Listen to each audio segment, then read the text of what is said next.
Hello, salutations, and all sorts of greetings.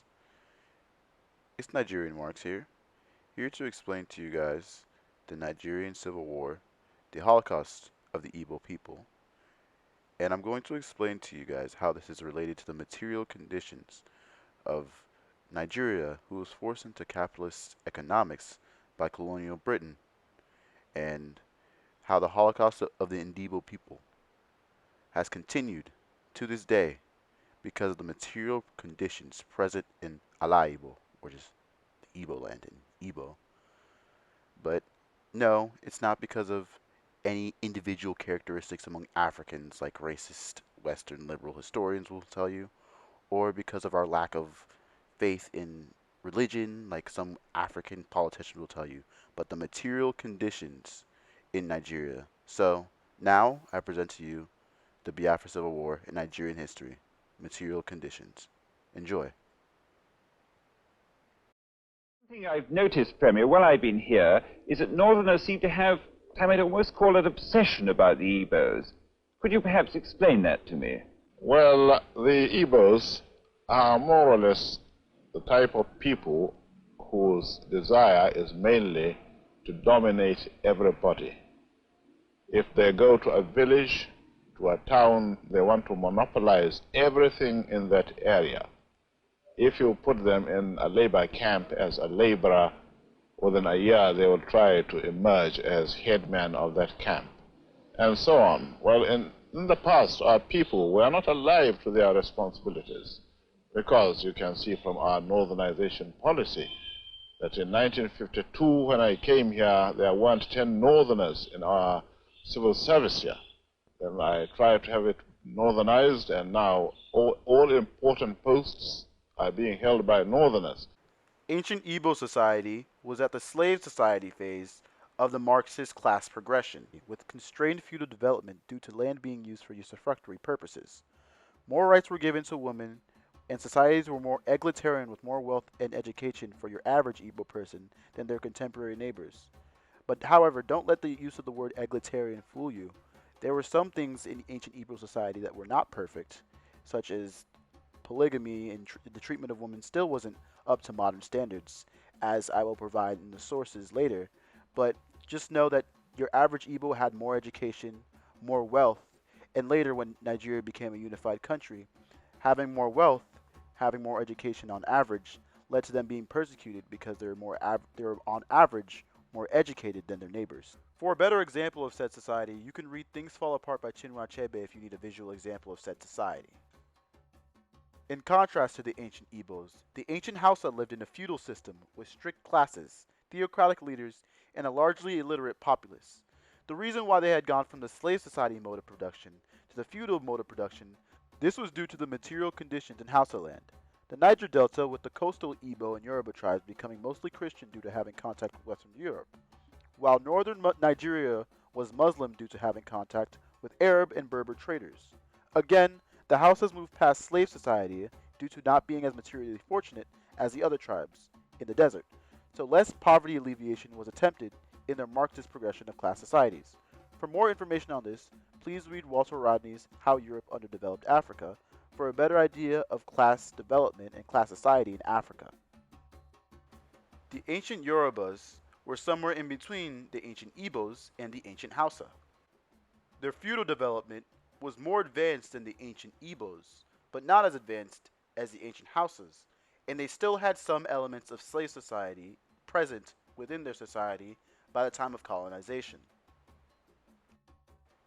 You may wonder why this is important, but this materialist mindset is extremely important to understanding the interests of the British capitalist class. Nigeria was split based on who was the easiest to control, with the Igbos being the minority of the big three, and this was beneficial to the British ruling class because Igbos could dominate industrial sectors and business due to their education and wealth, with the Hausas being the majority of the population due to them having a more autocratic society with less educated civilians based on control. Yorubas were in the middle based on their material conditions and due to the Hausas' lack of education and their trust in political elite due to said lack of education, Hausas dominated Nigerian government. The decolonization of Nigeria is an entirely different subject and complex in and of itself, deserving of a video, that will be in the description by another YouTube content creator. In general, the Yorubas had some representation and education at the same time, but not enough to fully represent themselves in Nigerian government.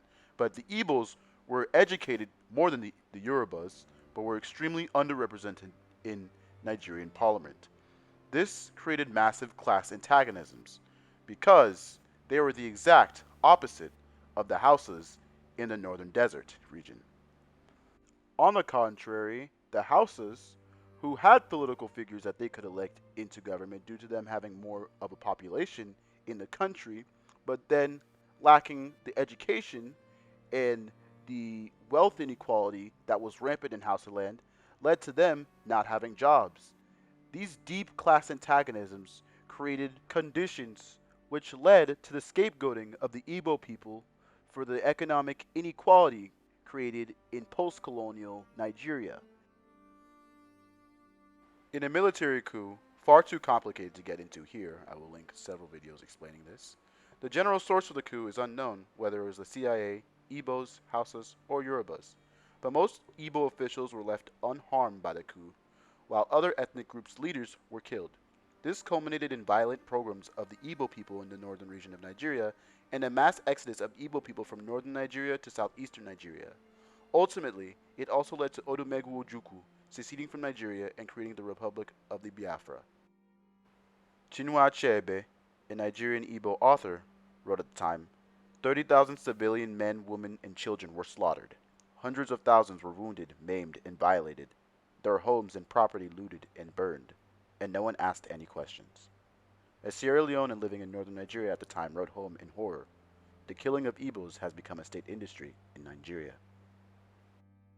The damage had already been done.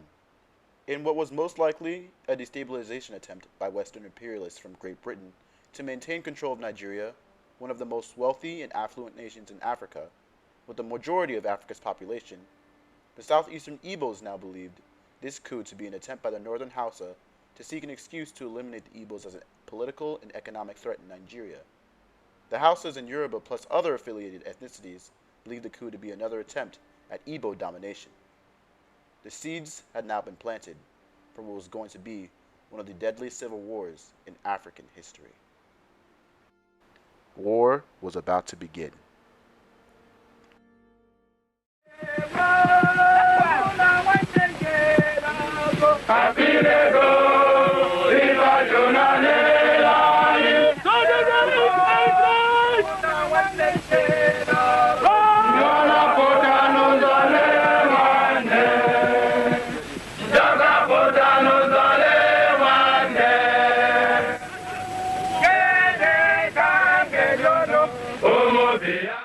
The Wikipedia page for this conflict is rather confusing, so I'll attempt to explain it from the viewpoints of all major imperial powers, from the Soviet Union, a certain Jewish country in the Middle East, which I think I'll get removed if I mention their name, but you get the picture, and the United States, France, and Great Britain. 3 million Igbos were to die as a result of the Biafran genocide, and 2.5 million more were to die due to hunger from a British-backed blockade to try and strangle the Biafran rebels from removing a major source of profit for Royal Dutch Shell. The British view of the conflict from Harold Wilson was pretty clear. Back Nigeria in their fight against the rebels by any means necessary. This was despite of protests held in Great Britain by dock workers and Nigerian immigrants protesting the genocide. President Richard Nixon performatively called this a genocide of the Igbo people, but ultimately, in private, decided to side with the Nigerian government and Great Britain for profit-based reasons. According to Fia Stein and Chinua Achebe on early exploitation efforts, during the Suez Crisis of 1956, it had become clear to Britain and others that the over-reliance on oil supplies from the Persian Gulf was a major strategic weakness. From that period, therefore, rapid development of oil production in Nigeria by British Petroleum, alongside the Dutch-owned multinational now known as Shell Oil, became a political as well as an economic necessity. The Zionist entity, in their journey to endow the world with human rights, aided the Nigerian military and the Biafra rebels, slightly less, in order to cement a potentially bigger place in Black Africa, while being able to potentially reap the profits in the likely event of the Biafra losing. I'm sure Israel would never be a double agent in a genocide for oil ever again. Right? The USSR's support was a botched attempt at internationalism by the revisionists in power.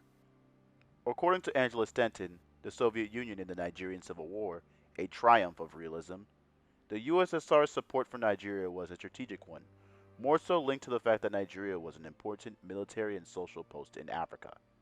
They helped Nigeria build its steel and iron industry, in the hopes of seizing the vacuum of power in Nigeria and gaining influence in Africa. This was after geopolitical embarrassments in Africa, such as lending aid to the eventually assassinated Patrice Lumumba.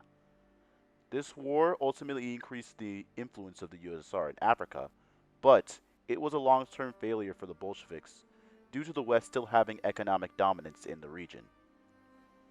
France supported the Biafra in hopes of getting access to the Biafrans' rich oil resources and expanding their empire in Francophone Africa.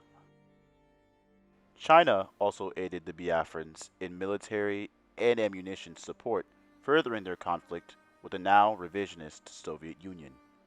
The Civil War would end in 1970, with the conflict over in name, but the reverberations of the conflict are still affecting Nigeria to this day.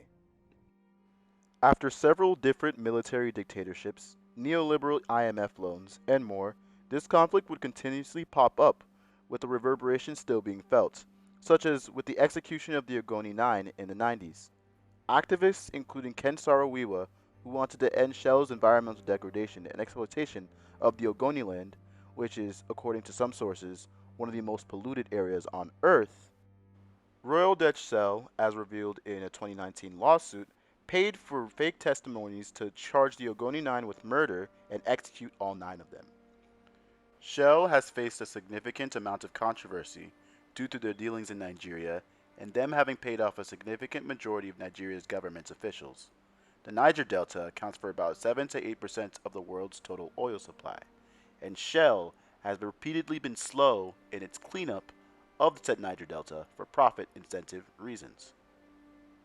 Police brutality and political corruption continue with SARS and the military used by the ruling capitalist class to force Nigerian workers into submission as their economy is in shambles due to Western imperialism. Due to capital's need to expand the exploited labor base, the ethnic class antagonisms that riddled Nigeria in the past are fading as the global economy deindustrializes and shifts to an additive, clean, and non-intensive labor economy. The view on Igbos in Nigeria is slowly changing, with this generation's youth across Nigeria protesting for the death of an Igbo man and an Igbo presidential candidate who was anti-Western imperialism winning in polls, even with Nigerians voting along ethnic lines, with some Hausas voting for the supposed ethnic enemy, with many across Nigeria believing that the election was rigged and with a fairly condemning amount of evidence to prove so. Time will tell what awaits the young nation of Nigeria, whether it be Pan-African socialism or barbarism, but the material conditions of Nigeria has changed as capital eats itself alive around the world. So stay tuned. This chapter is not yet closed.